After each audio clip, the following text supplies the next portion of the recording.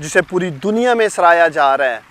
Clean green Sialkot जो उसी initiative का हिस्सा है, साफ़ सरसब्ज़ सियालकोट, इंशाल्लाह ताला उस पे हम तेज़ी से काम कर रहे हैं।